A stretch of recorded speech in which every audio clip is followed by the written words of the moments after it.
Great. So we're live on Facebook. Thanks to everyone for joining us. We are really grateful today to have with us Yasser Bashir to talk about where education is headed in these interesting times. As a way of a brief bio, Yasser is a CEO and founder of Arbisoft, one of the fastest growing software companies in Pakistan, with a specialization in building edtech and online learning solutions. Arbisoft recently launched a new edtech venture named Edly, which you can check out on edly.io, edly.io, which enables content and technology for online learning. EDLI is currently helping the world's leading institutions like MIT, edX, and Cambridge University in building their online learning experiences using EDLI's platform. We're really excited to have Yasser join us, and we know of Yasser is a great person to be able to tell us where online education technology and education in general is headed. So thanks so much for joining us, Yasser, and over to you. Thank you very much, Akash. Thank you everyone who's joined in.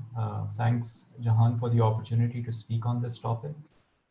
I think the agenda today is that I'll try to cover the presentation content in about 35 to 40 minutes, and then you can keep asking your questions, and I will respond to those questions in the final 20 minutes. So let's get started right away. Let me see. This is sort of the agenda that I'm going to talk about today. So I'm going to quickly say a couple of things about the future, what it looks like. We'll briefly discuss what online learning means anyway. Then the chaos that Akash talked about, COVID-19, what has it changed about online learning? What has COVID-19 not changed? What has continued to be the same despite COVID-19 when it comes to online learning? And then some concluding remarks. So let's get started. So the very first question, what does the future look like? If some of you are here because you want me to tell you what the future looks like, I'm really sorry to burst your bubble. The short answer to this question is, who really knows, right? We are living in completely crazy times, unprecedented times. And last week I was doing a company all hands and somebody asked me the question, where do you see Arbisoft in 5 years? And I told them, I wish I could tell you where I see Arbisoft in 5 months. Such is the nature of craziness that we are experiencing right now. I was talking to another customer in the US last week and they said, 3 things that changed the course of history over the last century: the 1918 Spanish flu, the 1930 Great Depression, and the 1968 race-based riots. And guess what? We have all 3 in the US right now. And while the Spanish flu affected the entire world, obviously the other 2 things only impacted the US. But we know that a lot of what impacts the US ends up impacting the world anyway. So I'm not here to tell you what the future looks like. What I'm here to tell you is, where is online learning going based on what we know today? And before I get to that question, I really wanted to discuss this idea of what do we mean by online learning. I see a lot of people interchangeably use terms like edtech or digital learning or online learning. And I feel like they have some overlap, but they have their distinct identities as well. So just talking a little bit about that, I was thinking about it, and I was thinking that all of these media could be potentially thought of as means for online learning. So we know, for example, that the PITB, the Punjab government, in one of their programs supplied tablets to villages, and those tablets did not have an internet connection, but it had pre-populated learning courses that students were supposed to take. Now, that's technology-based learning, that's edtech, that's digital learning also, but is it really online? I think for something to be online, there has to be some component of either continuous or spotty internet. It doesn't have to be continuous internet, it can be spotty internet, but I think, at least for the purpose of this talk, I'm restricting myself to the definition that includes spotty or consistent internet as part of online learning. Another great example is you could be sending SMSs to people, and those SMSs could have learning content. And we know that there are many successful programs around SMSs and training around text-based learning around the world. But is that really online learning? For the purpose of this talk, I'm excluding that. Similarly, radio and television have been great media for a very long time for learning, but unless it's somehow aided by internet, we are excluding that. So for the purpose of this talk, a combination of internet-enabled devices, they could be smartphones, desktops, tablets, with either consistent or spotty internet is what our definition of online learning is. And I was referred to a great case study by one of my colleagues. I'm very thankful to them as the first example that I want to quote for something that challenges our own notion of not just traditional learning, but also traditional online learning.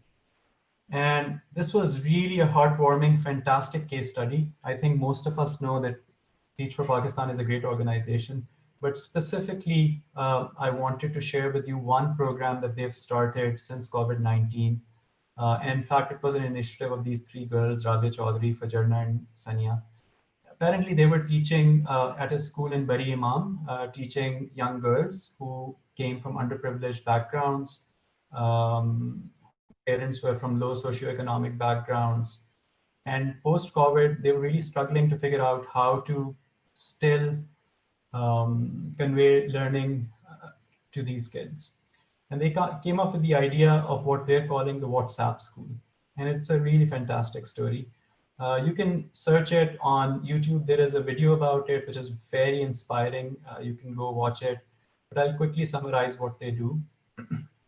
So what they do is, essentially, they create these learning packets for all of the kids that they were teaching pre-COVID, and then they send those packets through WhatsApp to the parents of those kids. Now, these parents are obviously low socioeconomic background, labor class in some cases. So in many of the cases, they don't have a smartphone, but in many of the cases, they do. And in the cases where they don't have smartphones, they actually receive SMSs, but we are not going into the details of that. We're talking about the parents who do have smartphones. They receive these bundles, learning bundles. They have instructions in Urdu and English, as you can see. Sometimes they have instructions as voice messages. Sometimes they have instructions as video messages. And then all of the interaction happens through WhatsApp, and it's all at the availability of the phone for the student. It could be at the end of the day, it could be at the start of the day, it could be during the day, depending on how available their parents are. This is again a screenshot from that YouTube video that you can go check out. Students have individual rooms that they have with their teachers, and they can ask questions any which way they want. They could write, they could record a message and get a response from the teacher. So I thought this was a really fantastic, really inspiring example of what you wouldn't think of as online learning, but is actually very much so and is making a real difference. So what are some of the great things about this? The first thing, like I said, is that it challenges traditional learning, but it also challenges the notion of online learning. It is online, but it's also kind of offline and asynchronous. This is a really important distinction. It's not that everybody who's actually receiving this learning has to be online at the same time as the teacher. The teacher can actually create a learning bundle and just send it, and then whenever it's availability. So that asynchronousness of it is really important. It is interactive and active. Obviously, the students are interacting with the teachers, but it could be passive also. Like, they don't have to respond back. They could still be benefiting from it, even though they're not responding back. Every learner has their own room with the teacher, so it can cater to learners' unique needs as well. Community is a very important aspect of learning. We all know that. So it provides a community. And it addresses some accessibility challenges. I don't know if I talked about it here, but you see that the instructions are in Urdu and English, but then there is also a voice message. So it doesn't address all accessibility challenges, but at least some of them it tries to address. So that's another great thing about this. Possibly the only thing which is not great about it is scalability. Can this be scaled to thousands or tens of thousands or hundreds of thousands of students? Probably not in a small setup. Can this be replicated by teachers all over Pakistan? Absolutely so. If you were a traditional teacher teaching your kids, you could absolutely consider replicating this model and still furnishing learning content to your students. So great example. With this example, let me just jump into the topic that we discussed, which is what is it that COVID-19 has changed for online learning ever since it happened for Pakistan in, I'd say, February, March, but for the rest of the world at the end of last year. So I have divided the impact, the change that COVID-19 has created into three broad buckets. I'm sure there could be others, but these are the three broad buckets that I'm going to talk about. So the first one is pretty obvious. Once COVID-19 happened, schools closed, everybody who could jumped online, which resulted in massive amounts of traffic to online learning platforms. And this is kind of a fact, and I'll talk about it in more detail. This is not an opinion. There's a lot of data supporting this. The other thing that has happened is that online learning that was never front and center is now front and center because there's no other option. So remember, online learning prior to COVID-19 has always been seen as a supplementary learning methodology. You still go to your classroom, and then if you want to supplement your classroom learning, then you go watch a Khan Academy video or something, or maybe play a game that teaches you something, but it's never been a primary mode of learning. And then whether we like it or not, some modalities and how learning happens have been shifted as a result of COVID-19 as well. So we'll talk about all three in somewhat more detail. So moving on to the first one, I think there is no question that there has been a massive increase in traffic to learning platforms, but let's see how massive is that increase and what are the implications of that increase as well. So these are all numbers that I've taken from public sources. Some of you may recognize these names, others may not recognize these names. They are in no particular order. Byju's, terrible name by the way, because people often misunderstand when I tell them, oh, Byju's is the largest edtech company in the world. But it is the largest edtech company in the world, worth more than $10 billion. It is right in our neighborhood, an online learning company in India that furnishes learning primarily to school students. Khan Academy, I think more of us will be familiar with. They've seen a 300% spike in traffic. Byju's has seen a 200% spike in traffic. Edmodo, that many may or may not know, is in schools, and they have seen a 1200% increase in traffic because pretty much a large percentage of traditional schools are already integrated with Edmodo. And once their traditional classes, regular classes stopped, they had to use Edmodo in some way. edX is a company that Arbisoft and Edly we directly work with. So while they have not published any public numbers, we know from talking to them regularly that 300% doesn't even come close to the, let's say, highest watermark that they have reached in terms of the number of students that are coming to edX platform. In fact, edX and Coursera both just broke into the top 1,000 learning platforms in the world right now. So they are the most visited 1,000 websites in the world. Pre-COVID days, I know it for a fact that edX used to get 20 million unique monthly users. So you can imagine that now this number would be more closer to 60, 70 million unique monthly users. So we all know traffic has gone up, but is it a good thing?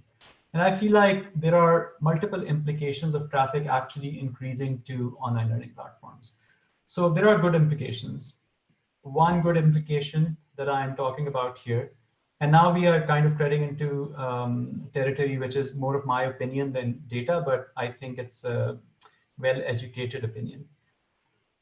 So the good thing is that once classes were stopped and people stopped going to schools and colleges and whatnot, immediately a large percentage of, or a significant percentage, I should say, of those people were able to find an alternative online. So that's a good thing. The second good outcome was kind of surprising even for myself. For many of those people, learning outcomes, if you go look at the World Bank study or other studies around this, were actually improved. So I think a safe number is that for 10 to 15% people, the learning outcomes have improved. Not only are they learning better, they're also learning faster. So the same thing that would take them an hour to learn in a traditional classroom, they can learn in 40 minutes or so when learning through digital or through online. So those are the obvious good things. Some of the bad things. So one bad thing is that the cost of providing online learning has massively increased. It may not have trickled down to the learner themselves, learner him or herself, but for the organization providing this experience, the cost has increased really massively. In some cases where the learners count has increased by 300%, the cost has increased by 500%. By the way, not only are more learners coming to these platforms, they're spending more time on these platforms as well. So both of those things are true, which is why the infrastructure cost is massively increasing. The learning outcomes are not great for everybody. For a majority, they're great, but for a minority, especially a minority that has some special needs, those special needs could be related with the internet bandwidth that you have, or those could be related with a disability. But those students have generally suffered ever since this happened. In fact, in Pakistan, I don't know if you know, but a lot of university students complained that even though their universities had started providing some sort of online learning, they were really unhappy with it, and they were not getting the kind of learning that they deserve for the kind of fee that they were paying. And that's the third point, actually, which is that online learning or digital learning has always had many naysayers, many skeptics. And when you hastily try going online because of a situation like COVID, you definitely stand the risk of proving those naysayers right. And many of those are now saying, see, we always told you this doesn't work. So that's a bad thing. But the really ugly thing about this situation, in my opinion, is that the gaping hole of digital divide is much, much, much wider, right? So as a result of this situation, I say 1.2 billion here, that's a conservative number. Maybe close to 1.5 billion children are out of school now. Now, in developed countries, most of them were able to find alternatives, but in underdeveloped countries or developing economies, many of them do not have the means to actually access technology. One fact that I was reading was that in a country like Switzerland or Sweden or Norway, almost 95% of the students immediately had some access to technology that could let them resume their learning.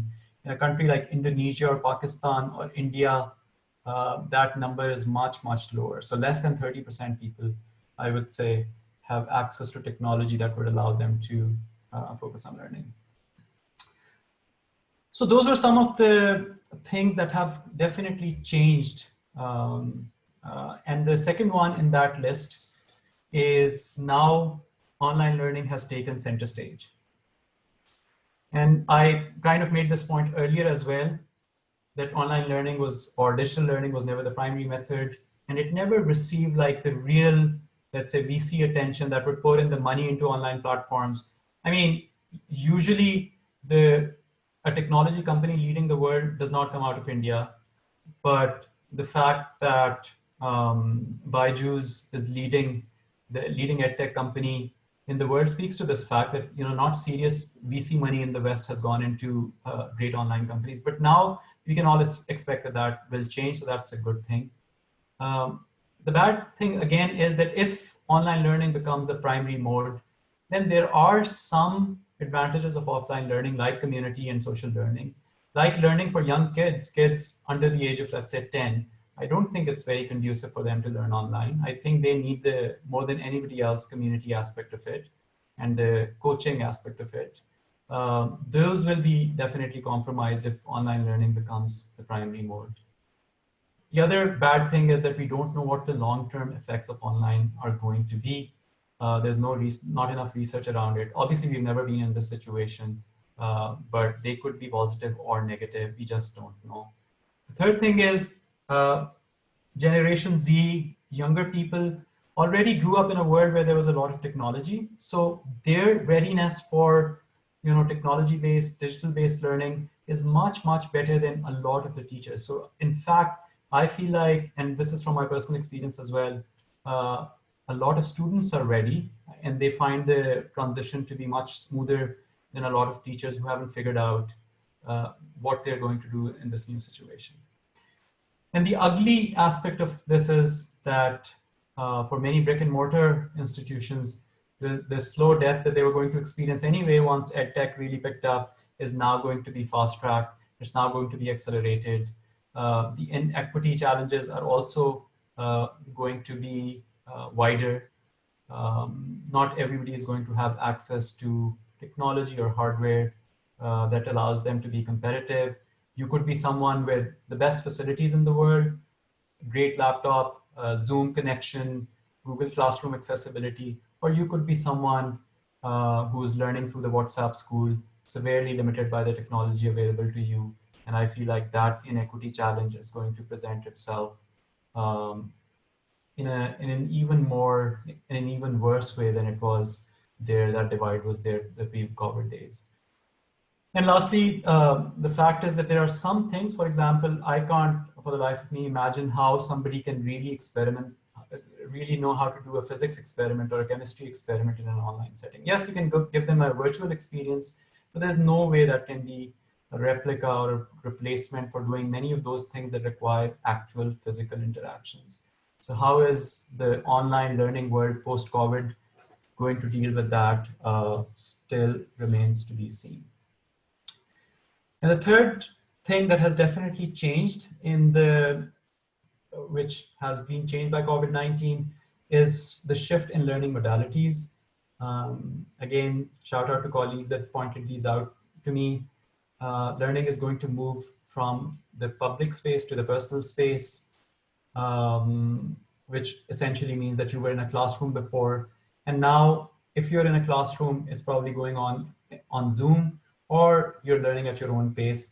In fact, I feel like that's going to happen much more where it's self-paced learning than instructor-paced learning, which is my second point also in a way, which is that the teacher had a lot of autonomy in their class.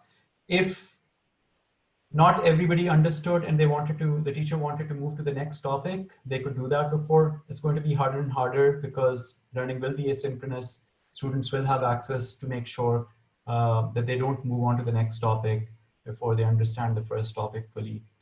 And finally, I think in traditional learning, there has been a lot of emphasis on summative assessments. So summative to formative is another transition that's likely to happen, especially because assessments is one area, and we'll talk about it a little bit later, where technology does things which were simply just not possible without technology.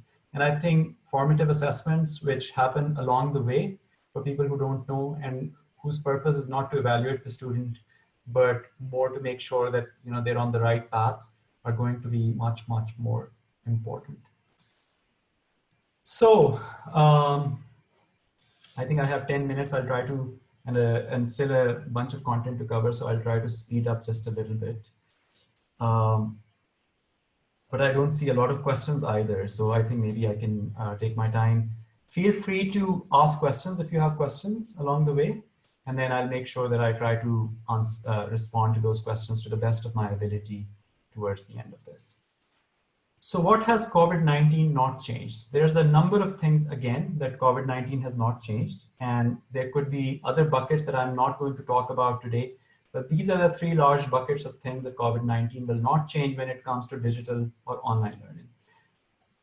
The first one, and people who have interacted with me regarding learning in the past as well, know it for a fact that I've always said content is the most important thing when it comes to online learning. It's not technology. So I think EdTech is much more education than it's technology. And technology in EdTech is often overestimated, as it is overestimated in many other fields. Technology has a supplementary role, and education is still primary. And when I say content, I don't just mean whether you're teaching topic A or topic B. I mean how that content is delivered, if it's based on sound pedagogical principles, which is essentially whether academicians have actually verified that it meets the needs of the learning outcomes that have been established for that content. It could comply to things like the Bloom's taxonomy, for example. And the quality also, much less than the first two, but the quality of how that delivery is happening is also important. So all of that is way more important than technology. Technology has to play a role, but that role needs to be beyond just taking a classroom and putting it online. So if you were delivering a lecture face-to-face before, you take it to Zoom and suddenly you're thinking, okay, I've accomplished the goals of online learning or ed tech. I think that's a very flawed understanding. So technology has to do something more than just making a classroom virtual. And we'll talk about that. And finally, specialization is super, super important. And I will go into the details of what that means as well. So let's first talk about content delivery and pedagogy reigns supreme. What does that really mean? And I picked up 3 case studies that I hope will clarify the point that I'm trying to make here. So the first of those case studies is Khan Academy. I'm sure many of us know Khan Academy. It's been a fantastic success story. For the people who don't know, Salman Khan, popularly known as Sal Khan, actually started making YouTube videos for his cousins to learn, new topics. And very soon they realized that his teaching methodology was better than anything that they had experienced in the past. And then Sal Khan started putting those videos on YouTube, and he became like a EdTech celebrity. Now Khan Academy is a huge brand. It is integrated in many schools. It is very, very well funded. The point that I was making about scale earlier, I just read one of Sal Khan's interviews, and he's saying, we pay about $7 million in yearly fee in our infrastructure costs. And that amount is going to increase to $12 million if the COVID trends don't change. So imagine the amount of learning that's being delivered if the cost to deliver it is $12 million. But the point that I'm going to make here is that I was recently talking to somebody very serious at Khan Academy, very senior at Khan Academy. And they said something amazing. They said, despite everything that Khan Academy has accomplished, despite the branding, despite the millions of dollars coming in, despite Bill Gates and the Gates and Melinda Foundation talking about Khan Academy whenever they get a chance, our most valuable asset is still Sal Khan's own recorded videos. And that's just amazing to me, right? I mean, when he had those videos, he did not need the Khan Academy platform to deliver those. He could just use YouTube. And even to this day, with all the infrastructure, with all the technology investment, that is still the #1 asset that Khan Academy has. And to date, they have not been able to find somebody who can teach as effectively as Sal Khan himself can. So that just speaks to the point that I was making, that the biggest asset in any online or edtech venture is the teacher, him or herself. Everything else is secondary. The second story is similar. For people who don't know, Barbara Oakley teaches a course called Learning How to Learn on Coursera, which is the largest MOOC platform in the world. And Barbara's course is the most popular course in the entire history of Coursera. I think close to 3 million learners have actually taken the course, and many more are registering these days. And the very first version of the course that Barbara recorded was in her basement, in her own words. Barbara was here last year and she gave many public speeches about her course. And it was recorded in her basement. In her own words, it cost her maybe $5,000 to $10,000 to produce the course. Compare that with the $60,000, $70,000, $80,000 it may take to produce a reasonable course in the US today. And yet, still the most popular course on Coursera is the one that Barbara taught earlier, which again speaks to her efficacy as a teacher and the tools that she used to teach the concepts than to any underlying technology itself. And finally, because we work very closely with edX, we know it for a fact that Anant Agarwal, the person that you see in this picture here, he's the founder of edX, an MIT professor, and he was the first one to make his platform, his company, make all of its technology open source.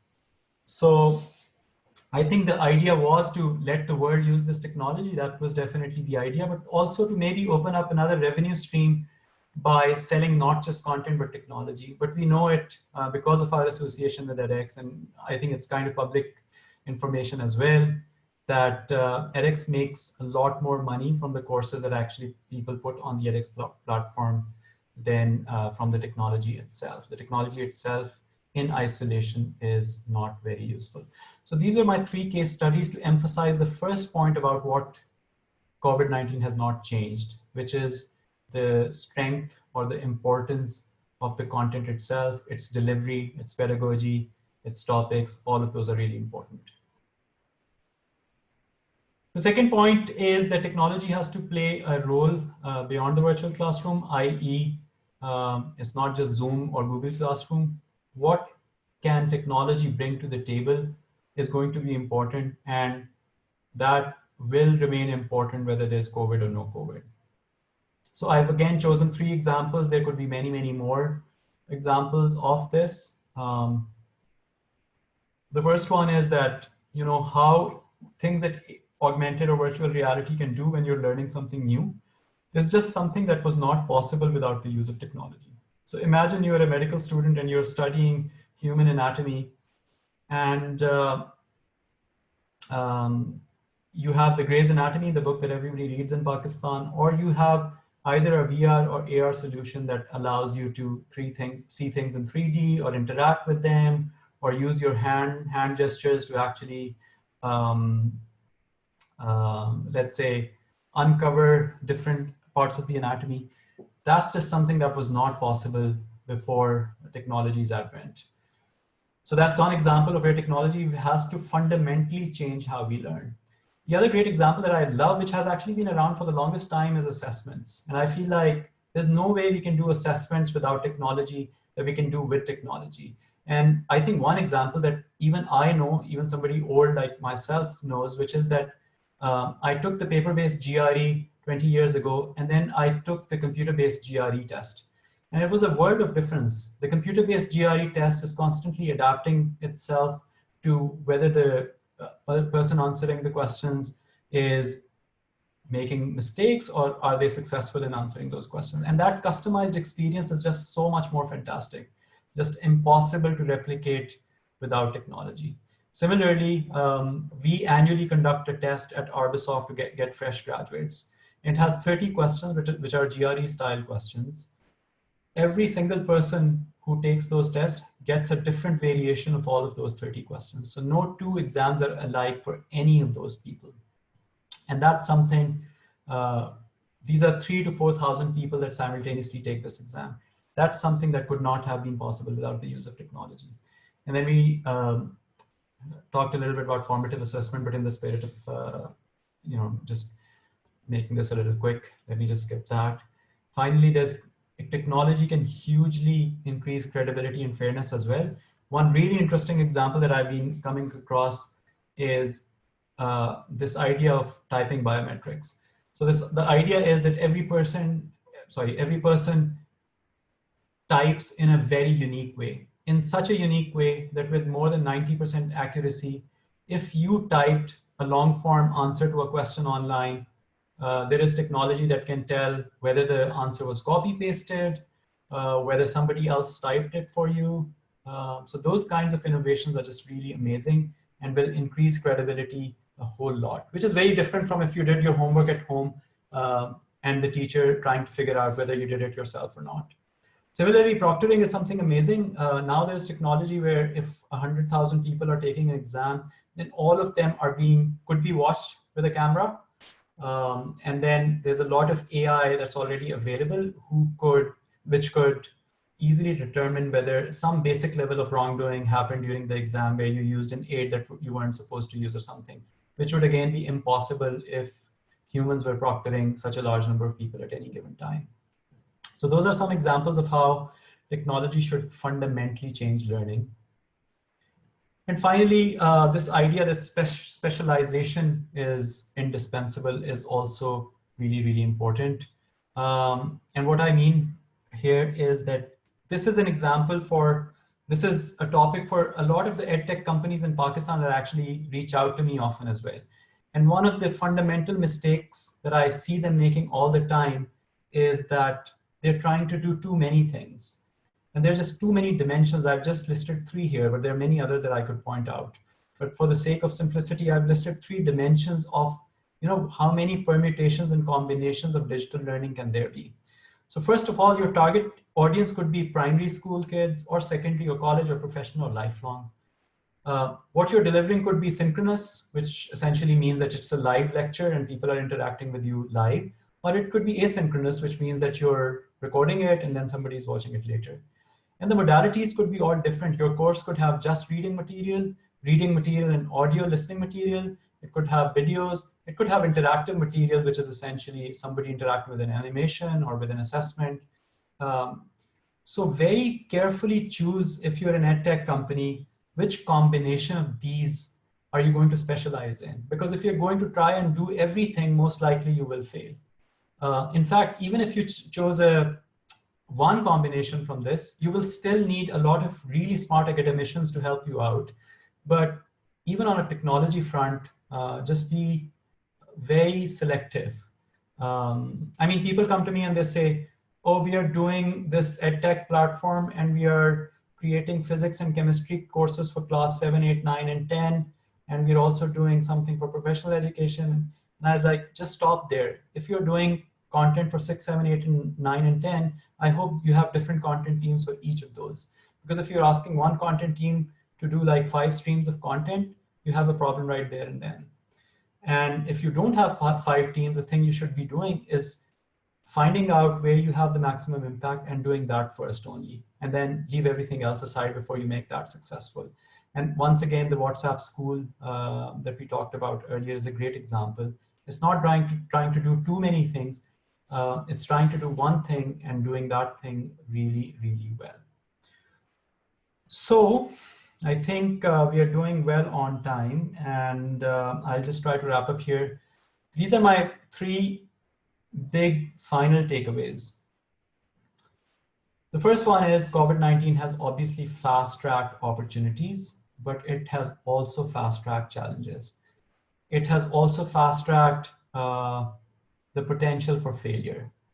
So take everything, every excitement, every news about the popularity of online learning with a pinch of salt, and try to see the thing in its entirety rather than in parts. And the second big point is, which hopefully I made with my examples, is that technology is not a panacea that you think it is, or if you don't think, that's great. But if you think that technology is a panacea, then it's not. It has a secondary role. The primary role is still pedagogy. It's still academicians. It's still educators. And the third thing is, we should not take anything on its face value. Just because something is successful right now does not mean that it will be successful in the future. And there should be a constant element of, if you're an edtech company, online learning company, or digital learning company, there should be a constant element of measurement and evaluation, which measures retention and absorption. And then based on the outcomes, which hopefully are unbiased, you do course correction. So these are my 3 big takeaways for the talk today. Obviously, we had limited time, but I hope I added to your understanding of the online learning world in the midst of COVID and post-COVID. So here I can stop and start taking some questions. So I'll start from the top. I have not seen any of the questions yet, but let me just start from the top. So the first question is, once the pandemic is over, hopefully, do you expect a decrease in the number of people who are flocking to online learning and prefer in-person classes? Will educators continue teaching online, or would they fall back to crowded classrooms? That's a fantastic question. I think a lot of it depends on people's experiences during the pandemic.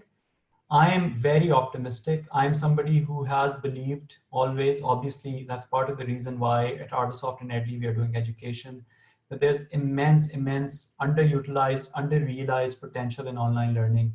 And I'm really hopeful that even after the pandemic's over, people will have crossed the hump that was preventing them from doing learning online. A lot of it was based on uncertainty.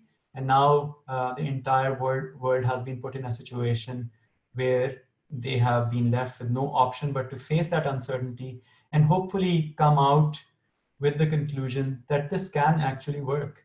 And I see a lot of that happening. So hope that answers that question. The second question is from Tashfeen Rao. What do you think about online learning in Pakistan? Is it suitable for a society like us? Um, Let me just answer that first because there's a question following that. So Tashfeen, I not only think that online learning is suitable, I feel like the education crisis in Pakistan is just not solvable without the use of technology, unfortunately. Even if technology doesn't work as well or as great as in-person learning or classroom learning, the volume, the mass of the problem that we have uh, is so massive. It's so massive that, without online learning, without technology, I see us really struggling for a very long time. So I feel like for Pakistan, it's kind of a blessing in disguise, because really we can think about what to do about all of those out of school kids. How can we quickly evolve models like the WhatsApp school, and how can we scale them nationwide?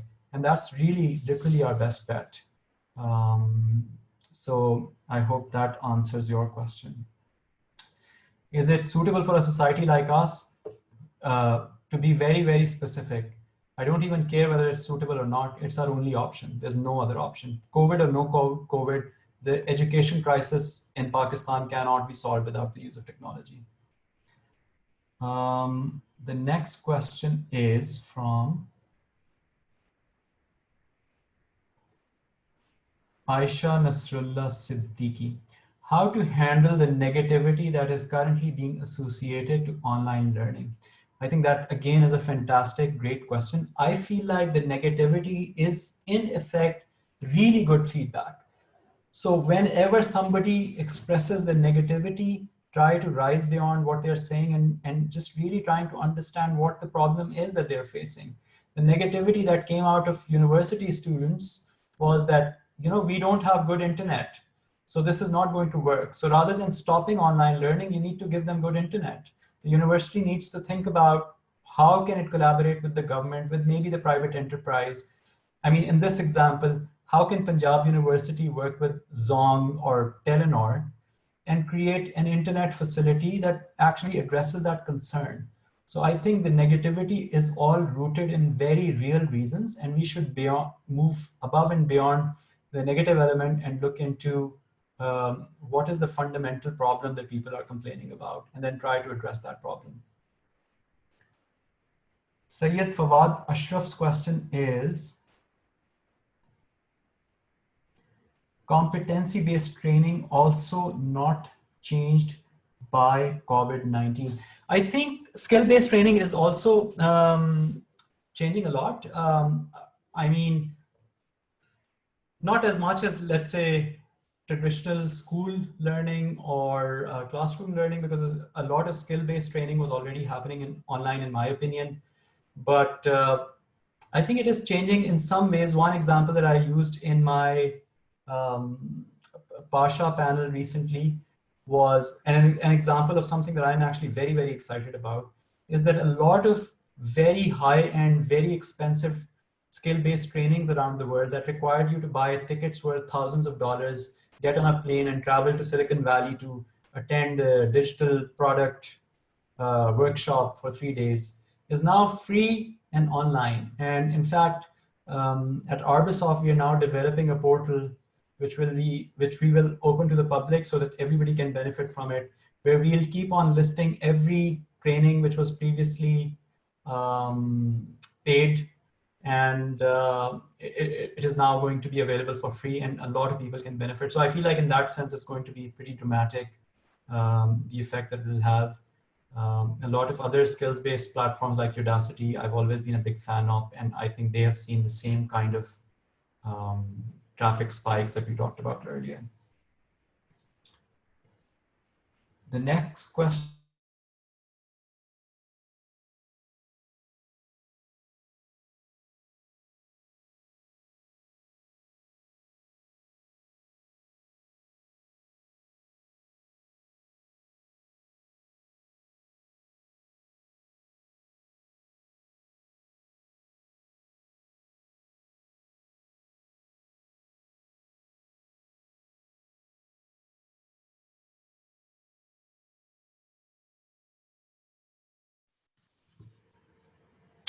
So I'm not sure what just happened here. Can somebody update me?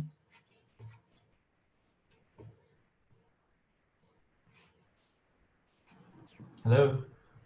Yes, Yasser, we can still hear you. I think Zoom sort of like reconnected or Yeah, something I think Zoom crashed. Yeah, for Okay. everyone, but it's back on. So yeah. Okay. So I'll move back to the questions. I don't need to still share my screen, right? yeah, that's fine. You can go ahead without sharing a screen.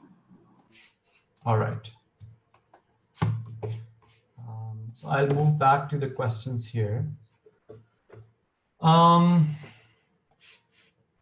Hashmi's question is, do you predict that the combination of COVID-19 plus uptake in online learning is going to give rise to different small learning communities? And could we see a shift from globalization to more localized educational landscape? I don't know if I can make a prediction like that. Whether it's my hope, absolutely 100%. I don't think, I hope if another takeaway that I didn't put on my last slide, but that you should take away from this is that I hope I was clear that there's no one size fit all online learning. So I'm really hoping that smaller communities will evolve their own little cliques. The WhatsApp school again was a great example of that, but I hope that smaller communities can get around their own little innovations around online learning. And that would be a really fantastic thing. So whether I can make a prediction about it or not, I can't, but whether I hope this will happen or not, absolutely, I hope this will happen. Jawad Khan's question is online learning a proper alternative for campus-based learning? If no, then where do you see it in future, especially after COVID-19?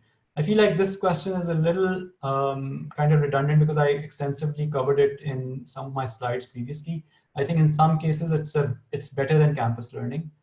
And I definitely see a bright future for online learning overall, which does not mean that we should just overlook the challenges that it offers.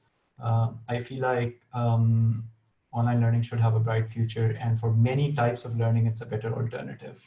For many other types of learning, like the example of the physics labs or the chemistry labs that I gave, online is not a better alternative.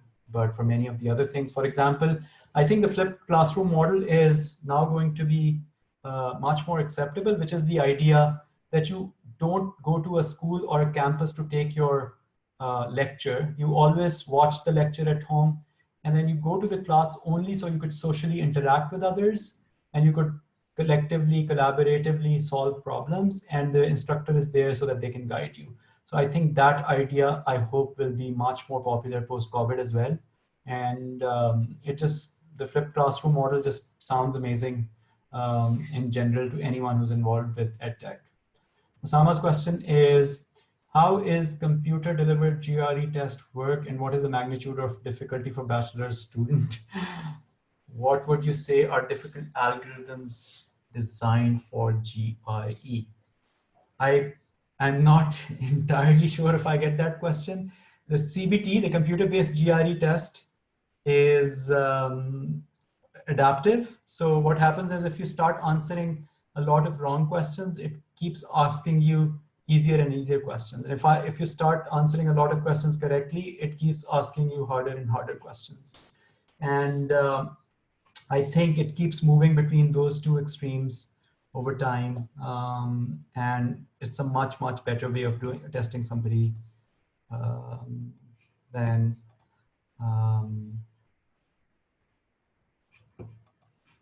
than a paper-based GRE exam. So Muniza's question is, I have given many online tests during this lockdown, and one of the most challenging tasks was managing time when you see every second passing from the stopwatch on the website. It just grows out the anxiety, and it's so hard to actually complete the test on time. And this is one of the most difficult challenges I faced from this online testing thing. So as a student, I don't think it's the best way we should adopt. Muniza, that's a very well heard concern. And I think this is a challenge for instruction designers. I don't know whether it's a widely believed concern, but it is a great concern nevertheless. And it is a challenge that instruction designers need to solve. And this is what I said when I said that every negativity should be seen as a challenge, and then instruction designers, academicians should solve for it. So I'm now clicking on answer live. I don't know, Akash, if that makes a difference, but just let me know. Anyway, you mentioned proctoring, but there is a video circulating on Facebook, not sure of the source, in which university level students are sitting together and collaborating with each other to solve an online exam. People who solve the exam honestly are at a disadvantage. Do you agree? Uh, Fantastic question, Saud. This is the first experience we had when we conducted our simultaneous, randomized, timed, fresh graduate recruitment test, that we saw some people collaborating, sitting around a table and taking it. Obviously, we were very concerned. And the next year, we added the randomization technology in it, which I mentioned in my talk, which was that every student got a different variation of the same question, and the time was limited, so there was no way they could have talked to each other and help everybody solve the question. So there are ways around it. Proctoring, of course, is one very important way. And this is, by the way, a basic level problem that proctoring will solve. So today's proctoring AI will immediately be able to detect if you were able to solve an exam on your own and you have somebody's company, and they will flag it immediately. You don't even need human intervention for it. Wes Qureshi's question is, right now, all schools are moving towards Google Classroom and Microsoft Team. Is there any chance of any local tool coming soon? Absolutely. I think I wouldn't say all schools, a vast majority of them. One of the organizations that we work with based out of Karachi called Learning Pitch has already done a pilot with a few schools where they're integrating the technology that we built for them for the delivery of classes to schools. So not only that I hope this will happen, I definitely see it happening already. Oppo F11 has a question, which is, what should poor people do if they don't have cell phones? How they will attend the online sessions? I think that's a great question. This session was focused on online learning only. There are solutions to that around the world. And those solutions rely on things like radio, which could be more accessible, SMS or text-based learning, which could be more accessible. But you are right, that was one of the downsides of the situation, that the digital divide has increased a lot. Ehtasham Shahid has a question. Technology not as primary way of learning, but to multiply capacity of universities, as in UET could teach 10x more people, but in far less cost. Your thoughts? 100% agreed. UET, LAMS, FAS, GIK, all of the tier 1 universities in Pakistan need to have a much, much bigger online presence than they have right now. Akash, I think there are a few more questions, but we are at the mark, at the 5 o'clock mark. I can continue answering questions for people who still want it, and people who want to drop out can drop out. Yeah, I think Yasser, you can continue and go ahead. There's a lot of questions even also on the chat tab as well after Okay. the Q&A tab. Some of them I've repeated, but there are some new ones there as well. All right. So those who want to continue to stay can stay, and others can leave. Any suggestion or your experience which could help us in educating public school or low-cost private school students? I think the best experience was the WhatsApp school. I'm sure the recording will be available, and I alluded to the YouTube video that I was pointed to by one of my colleagues. You should go check it out. I feel like that's a really innovative, great solution that many schools, especially the low-cost schools, should be trying out. Lena Nasser's question is, with edX focusing on unbundling and your own interest in specialization, how do you respond to the needs of millions of school-going children? Can a physics, maths concept conveyed through word problems be used to teach logic, language, and skill? In other words, wouldn't bundling be a better approach in the local context? I think you are right, Lena. I think for school-going kids, it has to be a much more comprehensive teaching plan than for college students and for ongoing corporate learning and ongoing learning. post-college learning.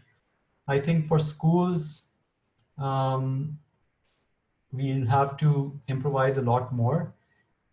Having said that, can schools use the unbundled content and create nice bundled content, which was the whole idea behind edX unbundling? Absolutely, yes. The whole idea was we will unbundle education, we will create modules, and then those modules will be available for someone who wants to rebundle them. So it's like creating a Lego for education. Whether that in itself is a bad idea, no, it's not at all. So, that unbundling helps in this way. You should still have a comprehensive learning mechanism for school kids, but you could use those Lego pieces that the unbundling project is going to create. Jamiha, this question is, can students use military education benefits to pay for online education?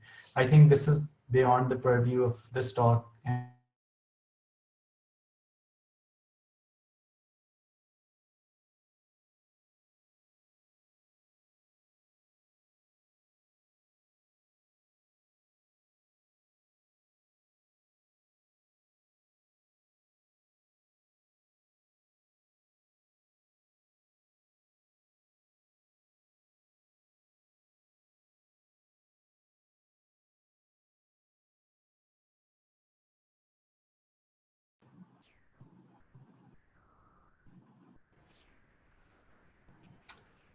Akash, are you still there?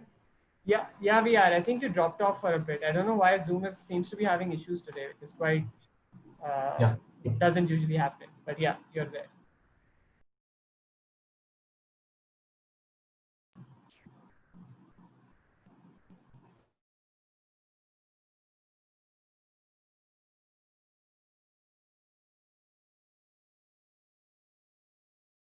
So I will.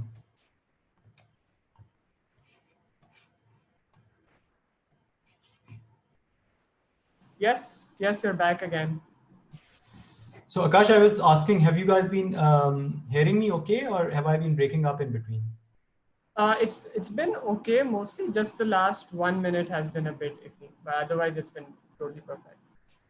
Okay. And Kaval Munir is also commented drawbacks of technology. Okay. Yeah, good point. I think we could spend the next hour answering these questions now, but okay, I'll continue. For anybody who wants to stay, I'll continue. Akash, Yeah, do you want to pick the questions that I should answer, because I have not been looking at all the questions myself, and just let me know which one should I respond to now. Yeah, sure. So I can share some of the ones that you might find interesting. One of them is like Netflix revolutionized movie renting. What areas do you think current education platforms are missing that could help them stand out in comparison with on-campus learning?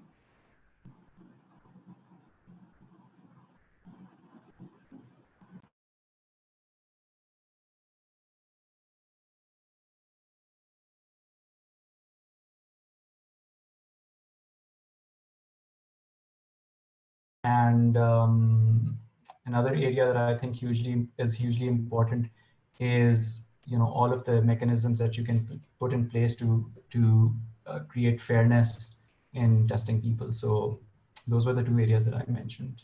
Yasser, could you repeat the first one? Your voice had dropped off when you mentioned the first one. So yeah, I said assessments. Assessments is a huge area, in my opinion. One of the most important areas where technology can create opportunity for doing it in a much, much better way than in a traditional setting. Great. Fakir Bilal is asking, local universities' first attempt at online learning during this pandemic was generally met by unanticipated student rebellion. How can they get it right the second time? I think I partly alluded to this one as well. I think a big part of that is people's inability to get reliable internet, people's inability to afford hardware that would allow them to, watch those classes, the teachers' inability to tune themselves into teaching online. So all of those factors contributed.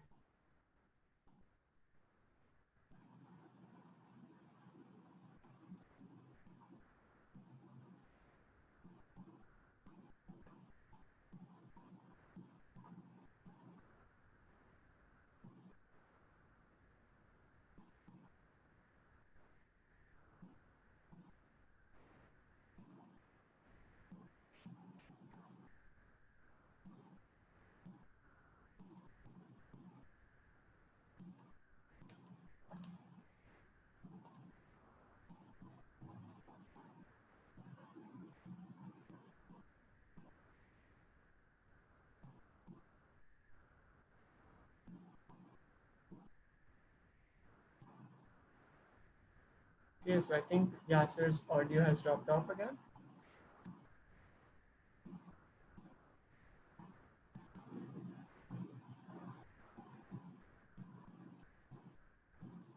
Just give it a minute to see if Yasser joins back. Okay, Yep. you're back again. Okay, so Yasser will try and take another couple of questions because obviously we're having some connectivity issues as well. This Mhm. one's quite interesting, which Nazia Ali is asking. I don't know if you answered it already, but she says that a lot of the best boot camps have a brick and mortar have also shifted to online, example, General Assembly, Galvanize, etc. But something really important she's asking is how do potential recruiters take online learning degrees? Will people get the same level of jobs paying as that in the case of convention learning? And I think that's a really important question because especially in the cases of higher education, you really uh, it's important the sort of like job prospects that graduates can look forward to. I think that's a great question. And my answer to that is not only in some of the cases, actually, I'll give you an example of Arbisoft. If you came to us and you've done like a undergrad computer science degree from, let's say, a tier two school with good grades, still, and you were not able to clear our exam, you're at a disadvantage. But if you came to us and you've done like a Udacity nano degree or an edX micro master's program, something which shows us not just that you know something, but also that you had the initiative to actually go and self-teach a new discipline or a new topic, we actually rank you much higher than somebody who was just perhaps forced into taking like a four-year undergrad computer science program somewhere. So I think the acceptability is going increasing much more. I don't know how many of you know that Google and Microsoft and many of these other companies, I think last year or the year before last, they all removed their restriction for people to have like a regular degree for them to be selected. Because obviously one aspect of that is that these organizations are increasingly seeing that self-taught people sometimes, especially when it comes to skills and competence-based learning, are sometimes more effective even than people who have been traditionally taught. Great. Haroon Malik is asking, how do you think we can get the Baiju of Pakistan and when? I think that's a really interesting question. I think that's $1 billion question. I think literally $1 billion question because a Baiju of Pakistan, I expect, would be worth at least $1 billion. Um, I mean, questions like this are never easy to answer. I'm sure a fair amount of luck contributed to Baiju being Baiju. Uh, in general, the number one contributors to an organization's success is timing. So I think one of us, many people who are trying to do something in edtech in Pakistan, online learning in Pakistan, will get their timing just pitch perfect, and then they will take off. I don't think you should make being Baiju as an edtech company your North Star. You should take creating a difference, making effective learning available to people as your North Star, and hopefully one of us will become Baiju anyway. Perfect. You've also received some great feedback. Sadiq Merchant says, very comprehensive talk, bravo. And Saklan Abbas is saying, thank you for this critical and engaging session and presentation. I think maybe we can take a couple of final questions maybe. I don't have Jamiha, any rush, so if people have questions, I can go on answering. It's not a problem. okay, sure. So Jamiha Nasser is saying, can we really earn online degrees in hands-on fields like nursing or engineering?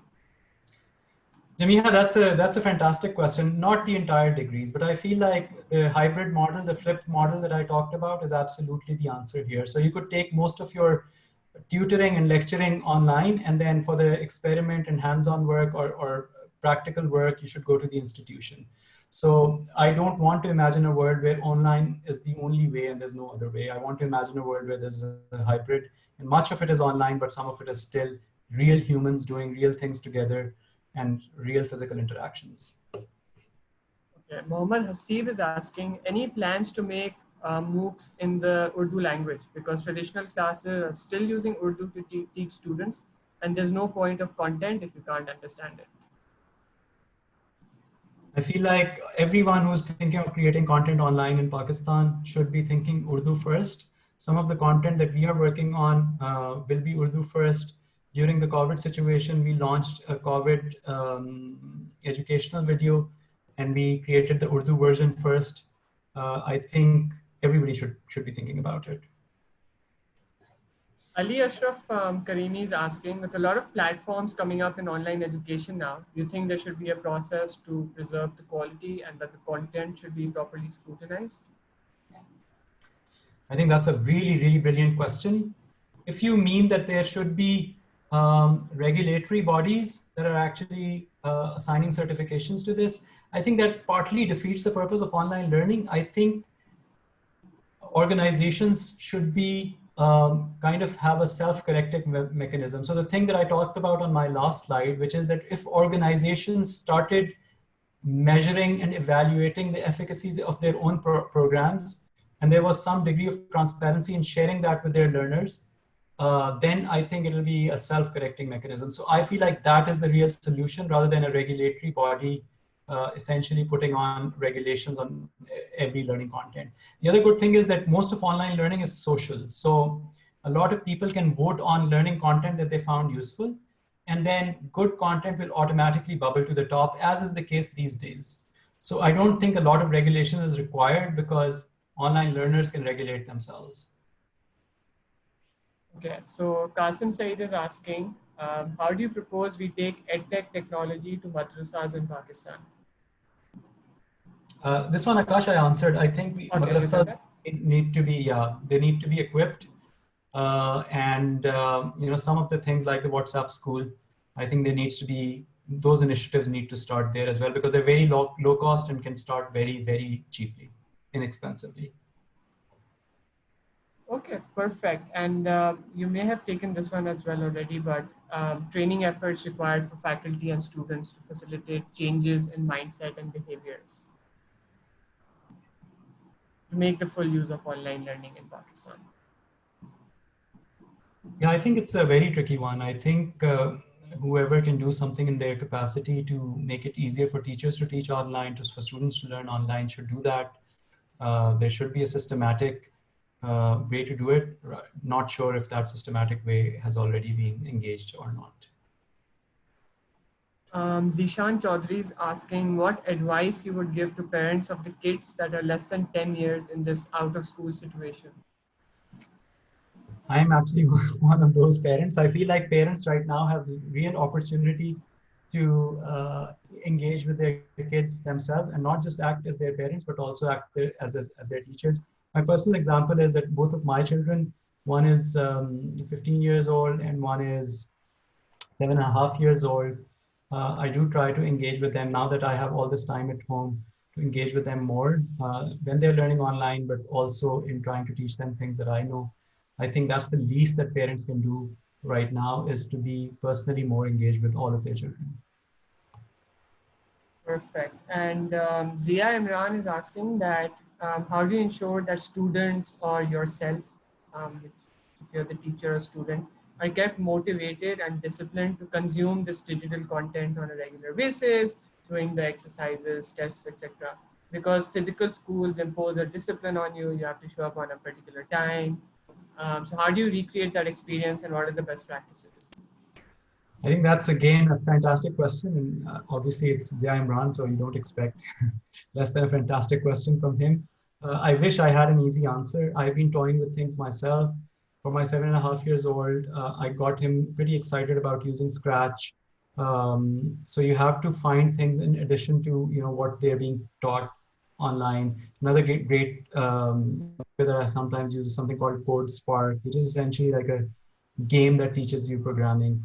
So some of those, and then being able to somehow relate what they're learning online with their offline experiences is, I think, crucial.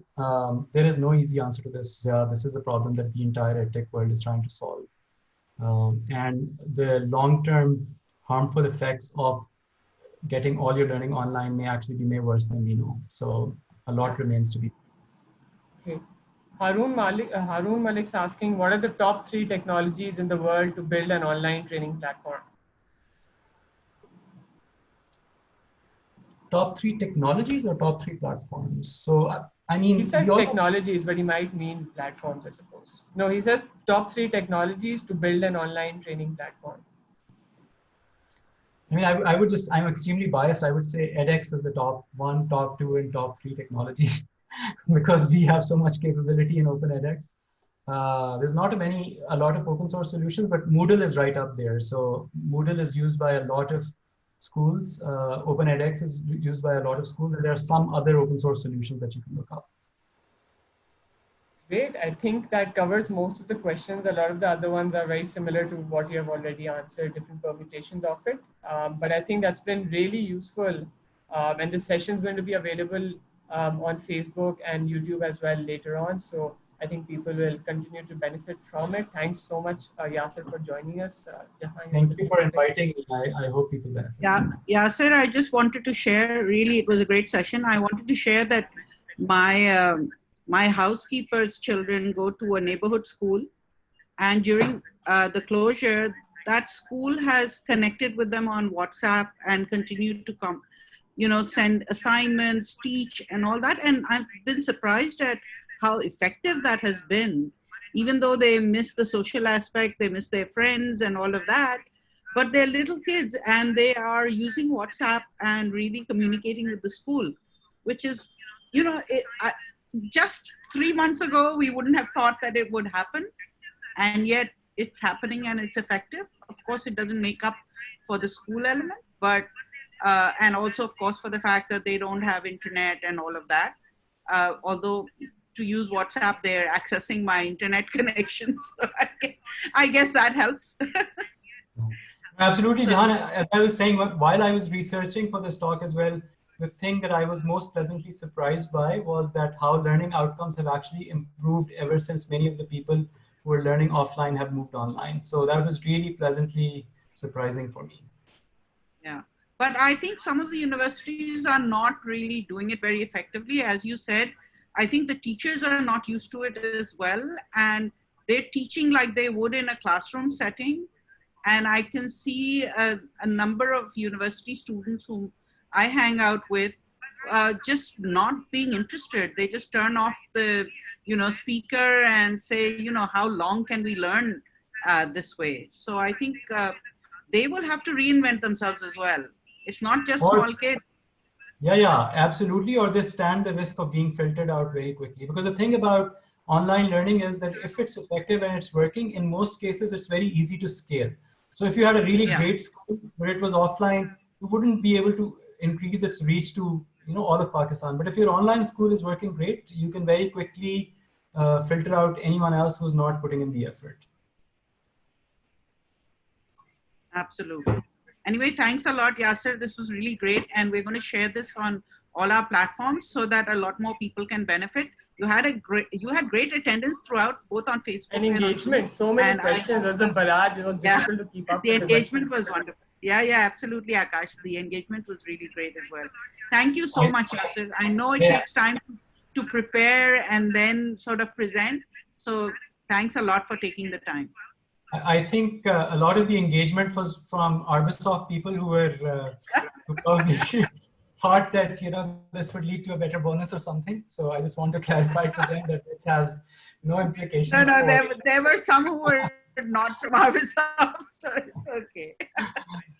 Yeah, but I mean, even if Arbisoft employees learned something, it would be great.